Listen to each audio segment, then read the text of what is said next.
My stepchildren said, "You should be grateful we even talked to you." So I stopped answering, stopped paying, and stopped showing up. Their real dad never did. They said it while chewing chicken. Josh with his crooked grin. Brandon, eyes glued to his phone like I wasn't even in the room. Just like that, no build-up, no hesitation. "You should be grateful we even talked to you." It didn't land like a joke. It wasn't said with a smirk or a laugh. It was plain, flat. I looked up across the table. Carol didn't flinch. She didn't even pause her chewing. Like the comment meant nothing. I stared at them from the other end of the table I paid for. In the house I paid for. In a state I never wanted to live in. Arizona, with its dry heat and empty skies. We moved here for Brandon's school. For Carol's job. For what they needed. I gave up everything familiar for this. For them. And that was my reward. That line. "You should be grateful we even talked to you." I didn't respond. What was there to say? That the boy I raised like my own for 8 years had finally said what he always thought? That Brandon, the one I drove to baseball practices and doctor appointments, couldn't even look up from his phone while it happened? I forced myself to chew, to swallow, pretended the food didn't taste like ash. But something cracked inside me that night. Not a loud snap, no. It was a quiet fracture. The kind you only notice when everything starts to fall apart. That night, I sat alone in the dark. I didn't turn on the TV. I didn't scroll through my phone. I just sat on the couch in the living room, the one they lounge on, the one I paid off in installments, and I thought. I thought about every small moment I had brushed off. Every time I let something slide. The subtle signs that I wasn't part of this family. I was orbiting around it, useful but replaceable. Josh used to say hi when he came home. That stopped 2 years ago. I thought it was just puberty. Now I see it for what it was, indifference dressed as adolescence. Brandon used to ask me for help with his math homework. Then he started calling it Mom's house. Not our house. Not home. Just hers. Like I was a tenant who never unpacked. On Carol's birthday last year, I paid for a full catered dinner, brought her flowers, cleaned the house while she was at work. Josh stood up during dessert and made a toast. To the woman who raised us on her own. He didn't even glance at me. Carol smiled like it was true. And then there was the worst. The thing I hadn't let myself admit. I overheard them once, talking to friends on the back patio. The window was open. I was in the kitchen. "He's not our dad," Brandon said. "He's just a guy who lives here and pays for stuff." Josh laughed. "He's like a subscription service." A subscription service. That's when I realized. I wasn't a stepfather. I wasn't even family. I was a utility. A credit card with shoes. They talked to me because it was convenient. They tolerated me because it was profitable. And the silence from Carol? That was the real betrayal. She never corrected them. Never challenged the way they belittled me. She let the lines blur until I didn't know whether I was a husband, a helper, or a ghost. I started seeing the patterns I had ignored. When something broke, it was me who fixed it. When a bill came, it was my account that covered it. When a ride was needed, it was my schedule that changed. But when decisions were made, when plans were whispered in hallways, when laughter echoed through the house, I wasn't included. I existed in the negative space of their lives. Once, Brandon had friends over. I came home early from work. He didn't even introduce me, just shut the door to his room, like I was the janitor walking through. Josh once needed $600 for a school trip. Carol brought it up casually over dinner. "He needs it by Monday," she said. No question, no discussion, just expectation. I wired the money that night. They didn't say thank you, and I told myself that's what love looks like. Quiet, invisible, sacrificial. But that's not love. That's martyrdom. I gave them a life they never had to struggle for. And in return, they gave me silence, rolled eyes, and now this. "You should be grateful we even talked to you." I didn't sleep that night. I sat in the dark and let the weight of it sink in. Not just the insult, the truth underneath it. They never accepted me. And worse, Carol knew. She'd tell me, "They're teenagers. They're still adjusting." She said that when they were 12. when they were 15. She still said it now when they were 17 and 19. Adjusting? No, they weren't adjusting. They were settled. Settled into a world where I didn't matter beyond my wallet. And Carol, she had chosen comfort over truth. She wanted a provider, not a partner. A man to absorb the chaos without disrupting the peace. The next morning, I watched them move through the kitchen like I wasn't there. Josh grabbed cereal. Brandon poured coffee. Carol packed a lunch. They didn't speak to me, and I realized I was already invisible. All that was left was the money. So I stopped pretending. I watched. I listened. I tallied every small moment that confirmed what I already knew. Josh talking about his real dad. The man who vanished when he was 6, like he was a hero just for being absent. Brandon bragging about his new laptop, bought with my bonus without acknowledging who paid for it. Carol laughing at their jokes when they mocked my taste in music, my old car, my tired face. I started counting the cost. 8 years of private school tuition. Covered. Family vacations. Paid in full. Health insurance. Under my name. College applications. I paid the fees. I paid the tutoring. I paid the visits. And for what? To be told I should be grateful? To be treated like a backup plan? That night, after they went to bed, I sat in the garage. The one I converted into a home gym so they wouldn't have to pay for memberships. I stared at the power tools, the camping gear we never used, the boxes of receipts I kept, just in case. I thought about the man I used to be, hopeful, eager to be accepted, willing to work twice as hard for half the love. And I saw him for what he was, a fool, not because he gave, but because he believed giving would be enough. It wasn't, not for them, and not anymore for me. Started small. A piece of paper slid across the kitchen counter. Brandon's summer course fees. A list of classes he barely mentioned, a schedule I didn't help create. He didn't even look up when he handed it to me. Just dropped it beside my coffee cup like I was a clerk in a financial aid office. You still got this, right? He muttered, thumbs moving across his phone. I didn't answer. Carol was watering the houseplants. She didn't hear it. Or she pretended not to. I looked at the paper. $1,850. Due in 2 weeks. No discussion. No request. Just assumption. I thought of the other forms like it I'd paid without a second thought. The SAT tutor. The ski trip. The dentist bill that had his name on it but my credit card number. I folded the paper slowly, pressed the crease like a man handling a flag at a funeral, and slid it back across the counter. He didn't even notice. That was the moment. The click. The hinge on which everything turned. Later that day, I opened my laptop, pulled up the accounts. The web of payments I had kept spinning like a magician with too many plates. Josh's college tuition auto-paid. Brandon's allowance weekly transfer.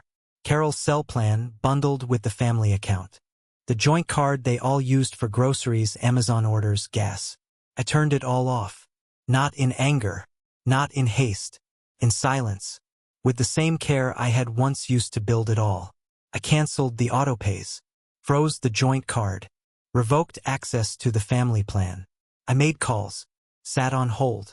Waited in queues. I didn't ask for help. I didn't tell anyone.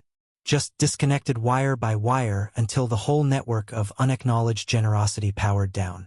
It felt like pulling life support on something that had already died. That night, nobody noticed. Dinner came and went. They talked about movies. Brandon complained about a teacher.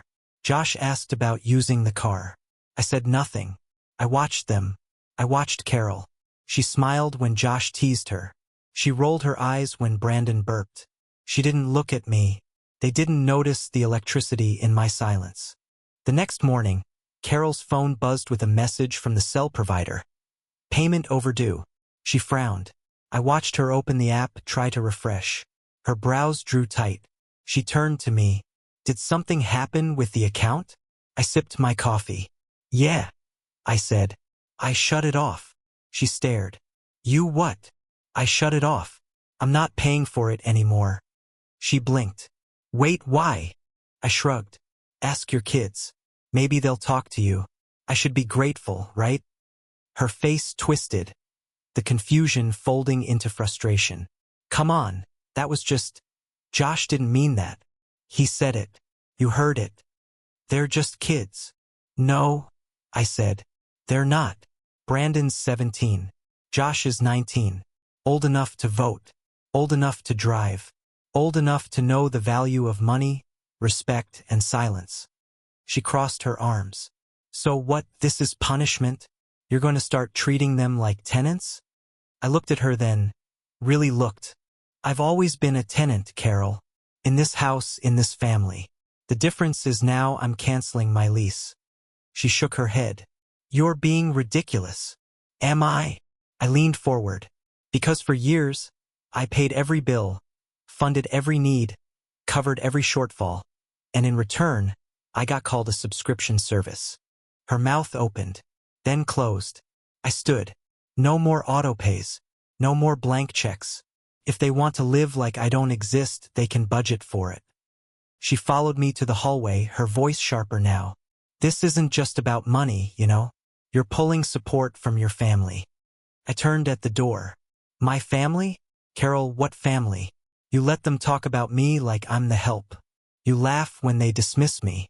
You sit in silence when they spit on everything I've built. That's not family. That's theater. And I'm tired of playing the role. I walked out, left her standing in the hallway like a woman realizing she didn't know the script anymore.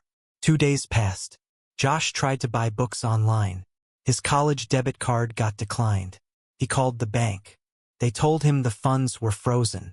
He texted me, "What the hell?" I didn't answer. Brandon tried to get gas. Same result. Carol pulled me aside in the living room. They're freaking out. You can't just cut them off like that. They have responsibilities. School. Applications. Life. I nodded. Yeah, they do. And maybe it's time they learn how to fund it. She stared. You're their stepfather. Was, I said. Now I'm just the man they tolerate at dinner. They're scared, she said, voice softer now. I raised an eyebrow. You want to talk about scared? I've been scared for years. Scared that one more unacknowledged bill would break me. Scared that if I stopped paying, I'd stop matching. Guess what, Carol? I stopped paying and nothing changed. Which means I never mattered to begin with. She went quiet then. The next morning, Brandon knocked on my study door. He stood in the doorway like a child about to confess a broken vase. I got a notice from school. Says the fee's late. Can you maybe help? I looked up. Ask your dad. He frowned. He's not around. I nodded. Neither am I.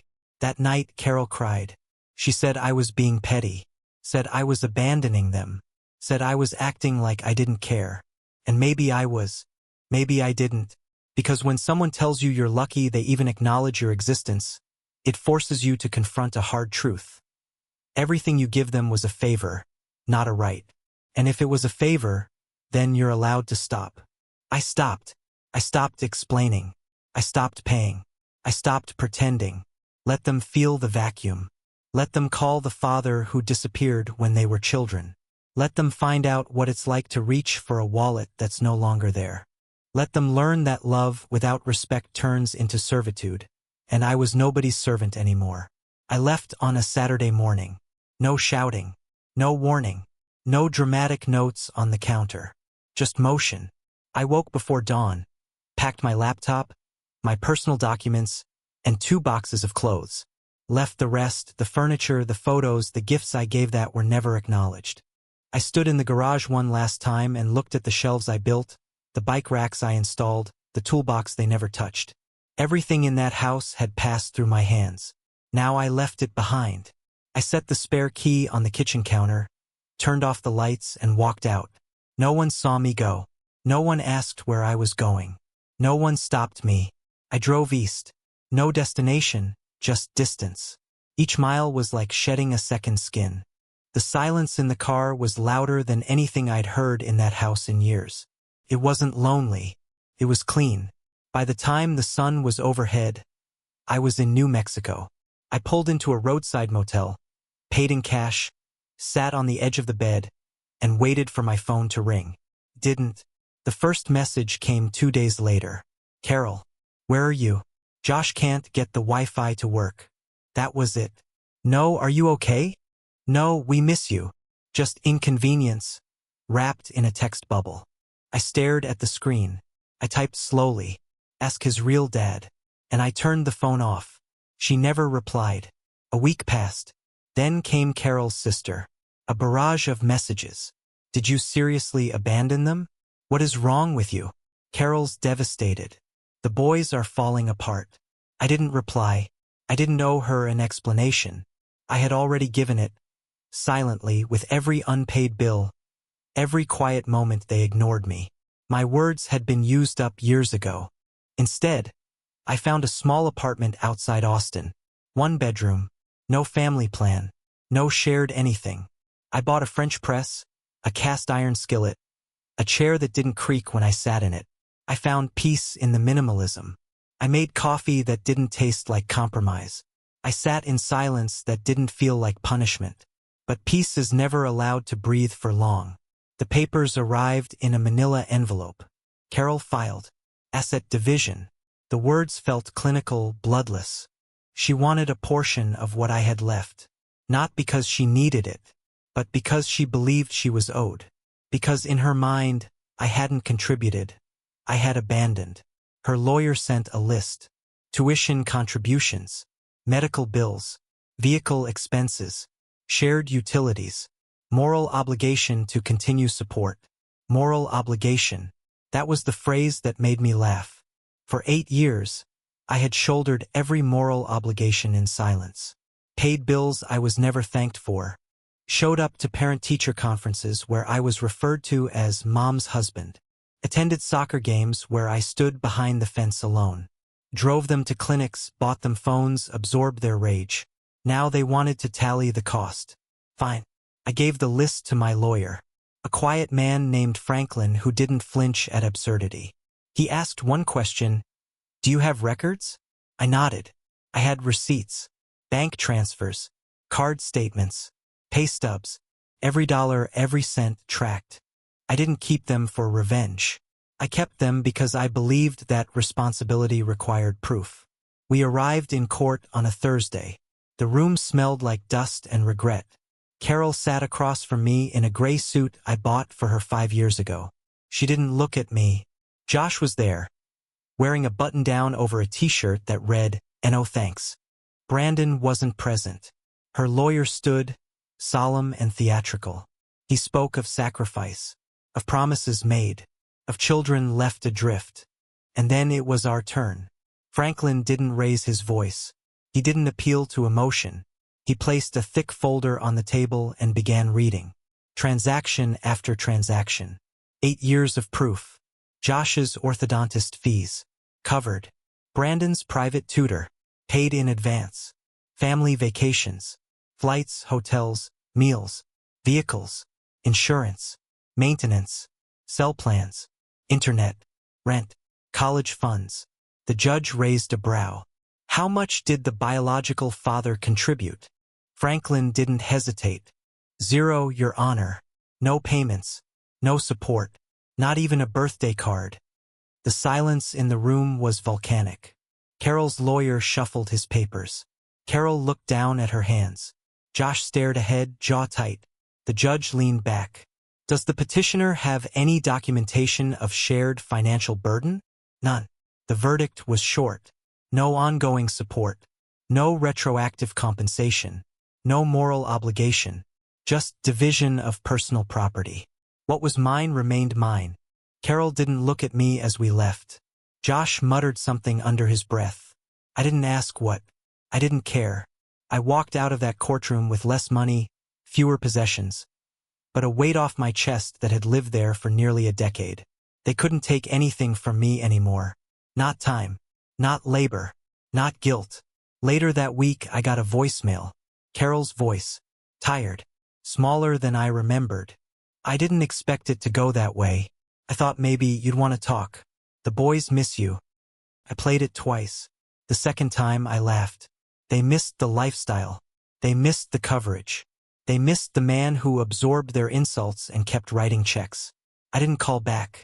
I sat on my small porch with my black coffee and the quiet hum of a city that didn't know my name, and I finally felt like I existed. Not as a function, not as a stand-in, but as a man. A man who walked out of a burning house and didn't look back. Because here's what no one tells you about being a stepfather. It's thankless by design. You're asked to give like a parent, sacrifice like a husband, and expect nothing in return. And if you ask for respect, they call it ego. If you ask for gratitude, they call it weakness. So I gave nothing, and in return I got peace. Let them sit in the house I paid for. Let them figure out who pays the Wi-Fi bill. Let them turn to the man whose blood they praised when it cost them nothing. Let him shoulder what I carried, because I've got nothing left to give. And for the first time in years, I don't need anything from them. Not even an apology. The air feels different here. Not cleaner. Not fresher. Just mine. My apartment outside Austin sits on the second floor of a brick building that nobody notices. The carpets are thin. The neighbors are quiet. The walls creak when the wind hits just right. But for the first time in a decade, the silence around me isn't loaded. It doesn't accuse. It doesn't hover, waiting to be broken by some sharp voice calling me useless, or invisible, or in the way. It's just silence. I wake up before sunrise now. Not because I have to, because I want to. I brew coffee in a dented French press I picked up at a garage sale. It tastes like independence, bitter and strong. I sit by the window and let the morning light spill across the floor. I don't check my phone for demands. No bank notifications. No unread texts asking for transfers, for pickups, for last-minute emergencies that only money could solve. That part of my life is over. I still think about them, Josh and Brandon. Not every day. Not with longing. More like muscle memory. I'll be walking through the grocery store and pass a box of cereal I used to buy just for Brandon. I'll see a kid in a high school hoodie and wonder if Josh ever wore the one I got him. The one he left balled up behind the washing machine. I used to wonder if they missed me. Now I realize the better question is, did they ever know me? Not the version they invented. Not the wallet. Not the chauffeur. Not mom's husband. But me. I don't think they did. I was a background character in their story. A man-shaped utility. Present for the setups, missing from the payoffs. When they needed something, I appeared. When they were satisfied, I disappeared again. That wasn't fatherhood. That was service. People talk about blended families like it's just a matter of effort. Like if you try hard enough, love hard enough, give long enough, it'll all click. But they never talk about the other side. The part where effort isn't returned. Where love isn't acknowledged. Where giving becomes expected, then resented, then ignored altogether. They never tell you how it feels to be erased with your eyes open. They never tell you what it does to a man to hear, "You're not our real dad." After years of sacrifice. After Christmas mornings. After emergency room visits. After every bill with your name on it. They never tell you what happens when the one woman you believed in, trusted, stands by while her sons dismantle your role one joke at a time. One slight. One dismissal. Carol hasn't reached out since the court date. I assume she's rebuilding. Or pretending. Maybe she still tells people I walked out for no reason. That I snapped. That I was too sensitive. That I couldn't handle the pressures of family life. Let her. Let them craft whatever story helps them sleep. I know the truth. And more importantly, I've learned how to live with it. Some nights, I walk by the lake just outside town. No one there but birds and retirees and the occasional jogger. I don't bring my phone. I don't need a leash anymore. I just walk. I listen to the gravel under my boots. I breathe. I let the wind hit my face and remind me that I'm not inside that house anymore. I'm not on call. I'm not paying to be tolerated. Once, just once, I saw a man sitting on a bench with his stepson. He was handing the boy a soda, laughing about something. And for a second, I felt it again, that old hunger. That desperate craving to be seen. To be accepted. To belong. But then the boy turned, smiled and said, "Thanks, Dad." And it broke something loose in me. Not envy. Not sadness. Relief. Because I finally understood. It was never about being a stepfather. It was about being a ghost they kept alive only when they needed something. Now I'm free. They still have each other, I suppose. Carol, Josh, Brandon. Maybe they've rewritten the story to exclude me completely. Maybe they tell people I was always distant, that I never cared, that I just paid and disappeared. That's fine.